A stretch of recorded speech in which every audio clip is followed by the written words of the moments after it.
You're listening to the Get Out and Drive podcast with John CustomCarNerd Meyer and Jason OldeCarrGuy Carr. We'll be bringing you gearheads everything you never wanted to know about cars and why they should be on the road and not in your garage.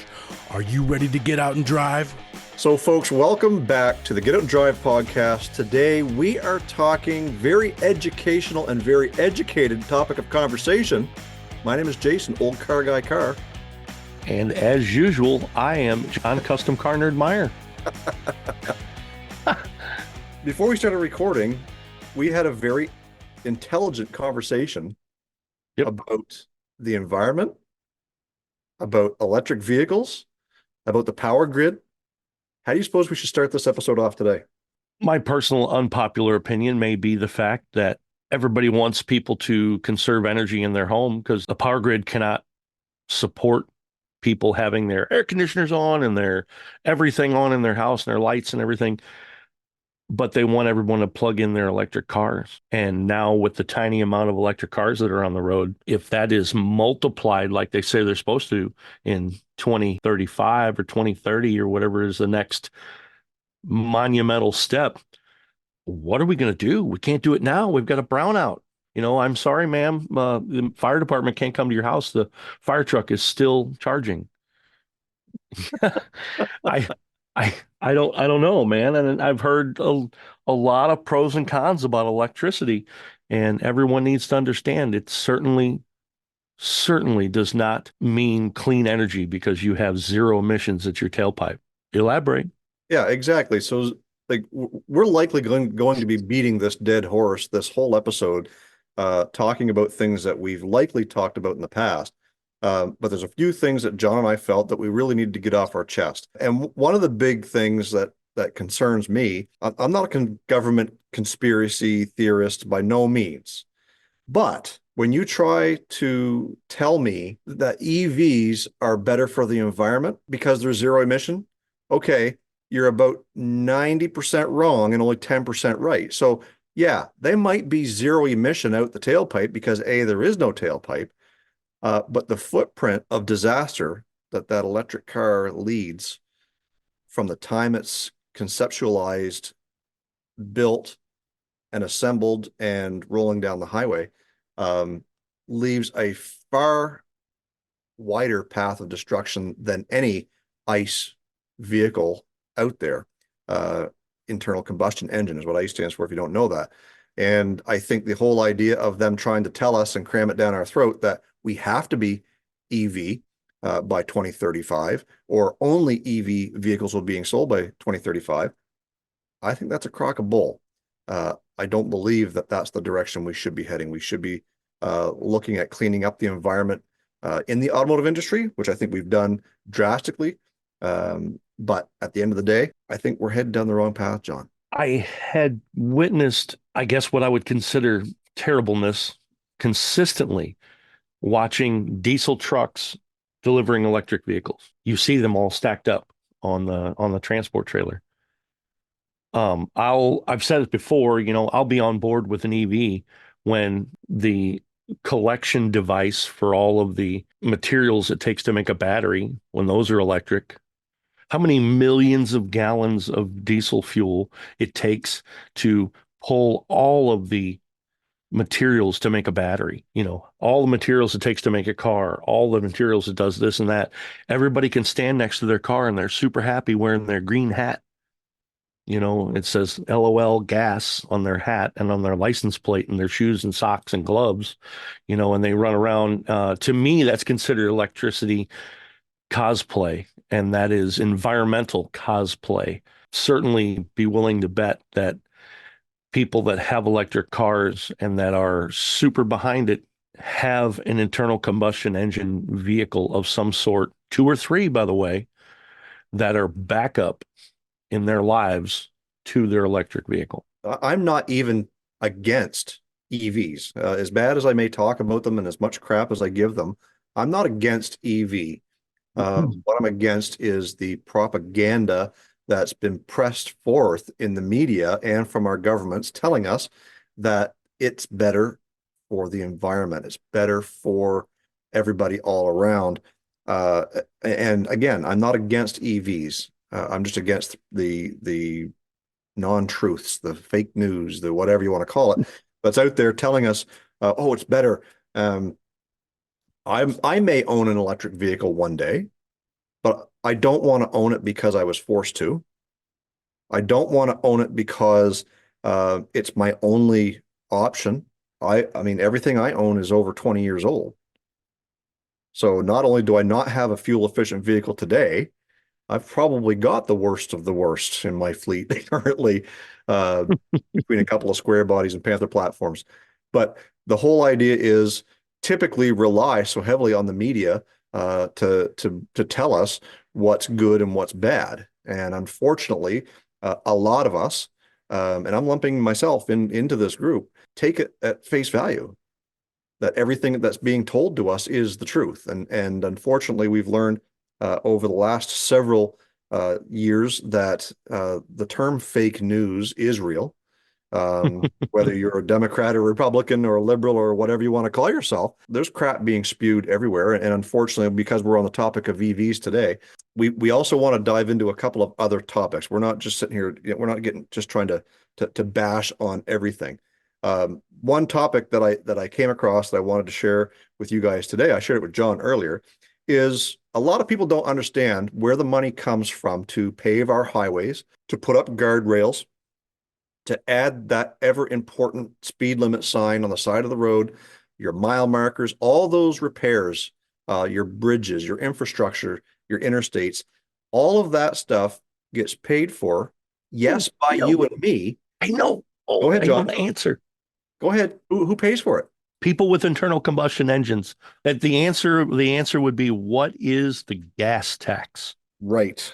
And the gas tax is a portion of the proceeds you pay at the pump go towards road maintenance. It's called gas tax. Your government takes that money. It's already set aside. It's money they don't have to spend specifically. It's coming out of this gas that you're buying at the pump and the diesel fuel. But guess what, John? I just bought an EV. I don't stop at the pump anymore. You don't have to pay tax. Who is paying to fix the roads on my behalf? Not the EV owner. This is a big topic of conversation right now. You should pay somewhere. This goes right into my people with the bicycles saving the world. John, maybe you should remind people about what you're talking about. Oh, without getting off on a huge tangent, if you're saving the world by riding your bicycle to work and you want me to share the road, you need to share paying for the road. Period. I'll respect your bicycle and I will certainly share the road when you have license, title, insurance, personal property tax, and vehicle use tax or gas tax on your clean energy bicycle. I'll jump off my soapbox. Carry on. So the whole point right now, the topic or the article that I sent to John was out of Alberta, Canada, and they want to start charging annually a $200 fee to each person and each electric vehicle out there as a per se gas tax or an equivalent, therefore, to help with the contributions towards fixing our roads. That's 100% fair, man. The question being posed is just that. Do you feel it's fair? I, for one, absolutely. If you're on the road and you're sharing the road, you should be sharing the cost of the road, whether it be a bicycle, a motorcycle, an EV, or a wheelbarrow. You want to push your wheelbarrow down the interstate, power to you. Dang it, you should be paying your share of something to help. It is true, and it's a huge snowball of who pays for what, and it's going down the hill collecting everybody and everything with it. It's super great to have new technology. I'm all for new technology. Learn something new every day. Everybody should do that. It's super great that you're wanting to clean up the environment and drive an electric vehicle. You have to pay something because people have skirted this for a little while before the Prius. I mean, there was some kind of ugly little car that had, like, you couldn't see the wheels and everything on the side of it. Nissan Leaf was out there. if you do that and you're skirting the tax for the roads, you need to pay for it. That's 100% my opinion. Let me put this into perspective. In 2023, California sold 449,000 EVs Mm-hmm. at $200 a pop. The quick math tells me that's almost $90 million in gas tax. Taken right out of the pot, Gone. gone. Who pays? So I don't know what the dollar figure is now, but years ago, the rule of thumb used to be it cost $1 million to pave a mile of highway.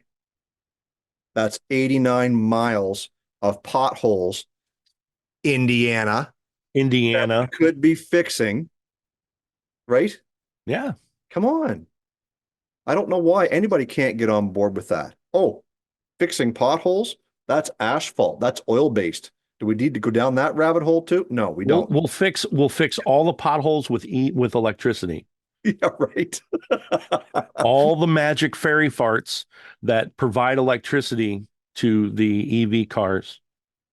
We'll fix the potholes with that. And my donation, I'll put a little hope in there.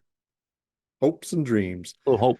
We've really got to be careful, John, because I'm sure that the Get Out and Drive podcast has EV owners that listen to our podcast as they're driving Certainly. down the road that are probably screaming at us right now. Our intent isn't to piss you off because we don't like EVs. Our intent is to try and let you hear another side of this conversation, right?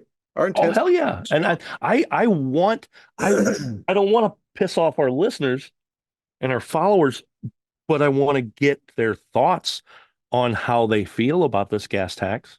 I mean, the way everything works, California does things and they're the forerunner of everything. And then if it works or doesn't work, other states adapt it quickly. That's very common tradition in the United States. Yeah, and California sets those standards. Why? Because they are such a small area with a huge population of people. Their vehicle emissions and their their pollution is a large contributor to the U.S. on the global scale. So when you take a look at the differences between California and say Canada, Canada's the second largest country, second largest landmass on the planet, and we have almost the same amount of people over coast to coast that California has in their one little state. So we don't have the emissions standards that California has here. What we do have is we have a carbon tax that is also a part of our fuel. So not only are we paying to fix our highways with our gas tax, we are also paying a pretty handsome sum in carbon tax to help fight. I don't know. I'm not quite sure how it works. All I know is I don't like it. For those who may be watching us, like I'm not necessarily holding any props today, Mm. but I am, and this one might make it to a short of some sort because we are talking about EVs, and this may pertain to a lot of that conversation, John, at some point in time. Talking to you earlier, and I had a little thing that I was showing you. It says one EV supercharger, which is not an internal combustion supercharger that you put on an electric vehicle. Oh, no. Because I'm into Hot Wheels. Remember the Hot Wheels Sizzlers? Yep. You jam the little battery gas pump in there and it zips around and around and around and around. And what happens after a while? It stops going around and it runs out. And that's exactly what happens with your electric car. It doesn't create energy, it stores energy and it releases energy moving forward. You can either take your electric car and plug it in like a house fan, plug it into your wall, or you can have an EV supercharger. They have them all around the country, everywhere. And I know it's not the same amount of speed, but you can install a supercharger in your house. Can't remember. Somebody told me it was like $15,000 or more or something like that, but it's special charger that'll charge your car like stupid fast. But I was reading something and it said one EV supercharger puts out 350 kilowatts. The average home uses 1.2 kilowatts. Put that in perspective, your EV is pulling 260 plus houses worth of energy off the grid so you can feel better about the environment. 1.21 gigawatts. 1.21 gigawatts. Where does the power come from that is so super clean, that is powering these super clean EVs? In your neighborhood, Jason, is power created through wind? Is it created through water? Is it created through Nuclear. former President Bush used to say? Um, how or is it that poor old dirty coal? Well, How is electricity made by you? so a majority of it comes from a nuclear plant, and Okay. there is a coal generating plant. Mhm. There's also hydro. So Okay. most of our stuff, like I said, is coming from the nuclear plant. And I'm not sure that nuclear can be classified as clean. Coal clearly is coming from the ground, but it burns. Anytime you burn something, you're putting carbons into the atmosphere. Hydroelectric, there is a cost involved in creating that power. The dam itself, the concrete, the components involved in making the turbines and all that stuff. But you've also got a different problem on that side of hydroelectric power is the destruction of the environment to the flooded areas behind it. Mhm. So, you know, where What's where the do give we and take? exactly where do we stop and where do we start? Wind, sure, wind is absolutely 100% free. Sun, solar power, again, 100% free. But where does that power go? It doesn't just miraculously go into the grid system for free. People think it does, but it does not. It's the That magic fairies I was talking about earlier. absolutely, that stuff gets stored until it's needed. I'm just saying, we can talk about this all night long. There's no such thing as free power. And despite the fact that an EV has zero tailpipe emissions, you will never convince me that an EV is better for the environment, ever. Correct. And we haven't even touched on the thing that we always talk about. How long does it take? And maybe one of our listeners knows exactly what it takes, but I read a lot of stuff, so I'm going to just kind of paraphrase. How long, Jason, does it take for a EV vehicle to become net zero? Everybody says it doesn't affect the environment. Building the vehicle, sustaining the vehicle, battery life, and then what? Because I already see they're 5, 6, 7, 8, 9 years old or whatever, however a Tesla is. They are all over every used car lot because it's battery time. Yeah, and that is something to consider too. Is I saw a video one time. I don't know the numbers, so I'm not going to quote numbers. But they compared a uh, just a random run-of-the-mill four-cylinder engine, four-cylinder car, and a Tesla Model 3 or an EV of equal size.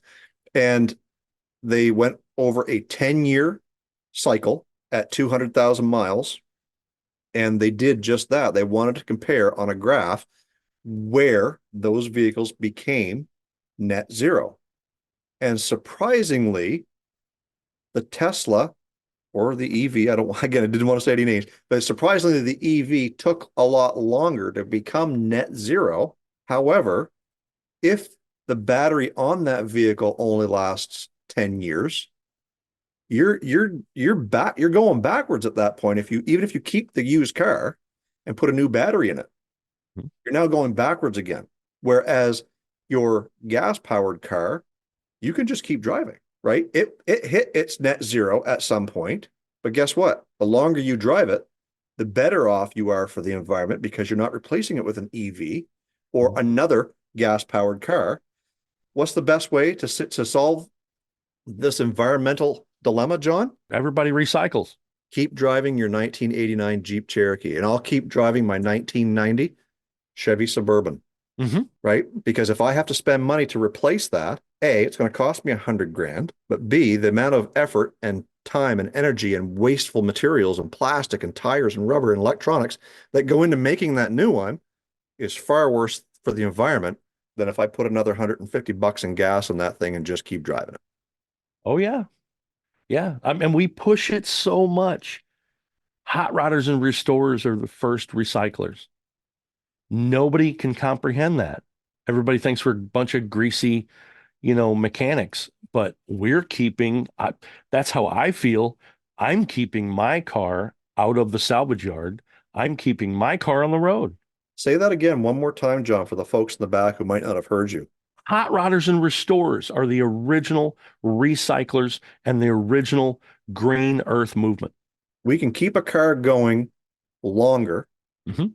for less effort and less impact to the environment than a brand new Tesla. Is my vehicle fuel efficient? No, it is not. 15 miles to the gallon on the highway. We proved that on our trip from Kansas. Yep. However, my 15 miles per gallon and my polluting that I may be doing with that older vehicle is still drops in a bucket compared to buying a brand new Tesla, a brand new Ford F-150 Lightning, electric vehicles. You were trying to say the Cybertruck, weren't you? I was. Because you're in love with those. No, They're pretty. No, You want to make a not time even machine out of a Cybertruck. not even a little bit. So, like again, we've sat and we've talked about this thing. We could continue to talk about it for a long time. We can keep beating that dead horse.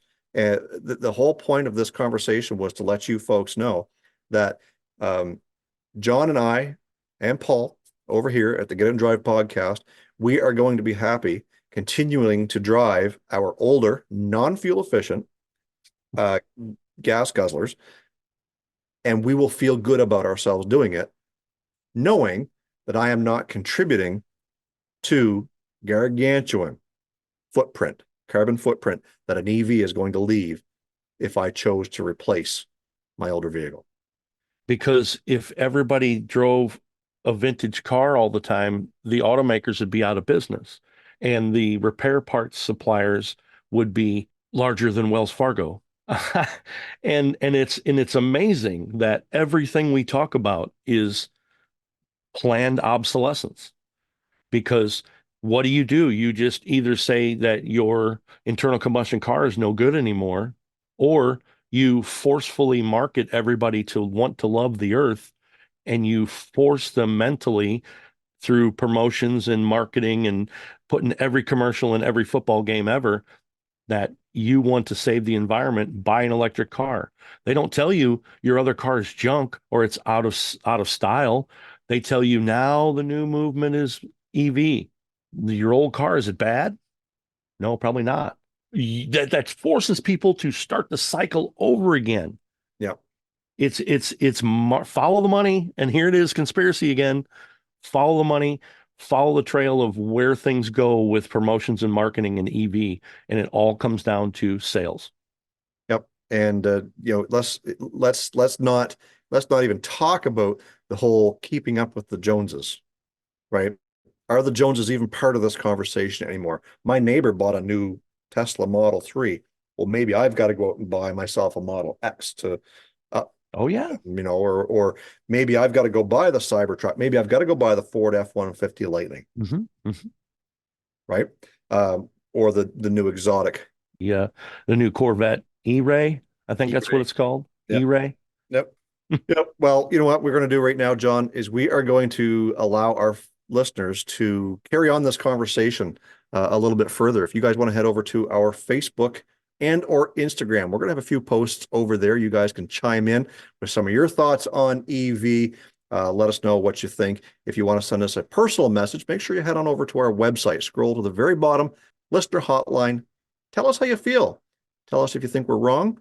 Maybe we're just a couple of idiots babbling, a couple of fools. Either way, let us know. If we share your results in a podcast in the future, we'll make sure we send you out a t-shirt and some stickers so that you can tell everybody to come over here and listen to these two idiots ramble on about stuff they may or may not know anything about. John, it's been great talking EVs as well as just expressing some of our hidden frustrations deep down within. Any final remarks? I don't have any final remark. Paul does. Paul has a final remark. Oh, Well, I recently saw a story by the Highway Safety Electric Rivian barreled through both styles of road barriers. Yes. Both the Jersey barrier and the galvanized corrugated barrier barreled through it because its center of gravity is so low, meaning that it would have crossed into the opposite direction. If it, because its center of gravity is low and because it's so heavy in mass. All of our barriers are not designed for that. Okay. Wow. So look, you know what we just did, John? We took a U-turn right back to the beginning of this thing. When we started talking about gas tax, who's paying to upgrade these Jersey barriers and these road and these center medium barriers? Because all of our EVs are now 50 to 75% heavier than their standard equivalent, and in the event of an accident are going to barrel through. Who's paying for those? Our road taxes pay for those. Our gas taxes pay for those. Time to step up, EV owners. It's your turn. Just because you're being environmentally conscious with your EV doesn't mean you're getting away from paying these gas taxes. Thank you. You thought you were done with the podcast. Ha ha ha. Thought we were done. Thanks, Paul. Look, I know everyone wants to get out and drive, but it's been difficult with the price of gas lately. But get out and drive doesn't have to mean physically driving your ride. Get out and drive means sharing your auto repair skills with the next generation. Hashtag, what drives youth? Get out and drive means watching a classic road trip movie or something with a cool chase scene. Get out and drive means hosting a car show or a cruise. Get out and drive means working on that project car to get it ready to get out and drive. Get out and drive means get those toy cars, Hot Wheels, remote control cars, and die casts and burn up the pavement. Get out and drive means supporting organizations that help keep the automotive industry and hobby alive. What does get out and drive mean to you? Let us know by leaving a message on our listener hotline. Just go to getoutanddrive.com, scroll to the bottom of the page, and click the listener hotline button. Cruise on over to our website, getoutanddrive.com, for all the info you never wanted to know about our podcast. Hit us up on our listener hotline, be the first to know what's happening, get industry news, and grab your Get Out and Drive merch. Connect with us on social media. Find us on Facebook, Instagram, and TikTok. Follow us on Twitter at Get Out and Drive Pod. What drives you?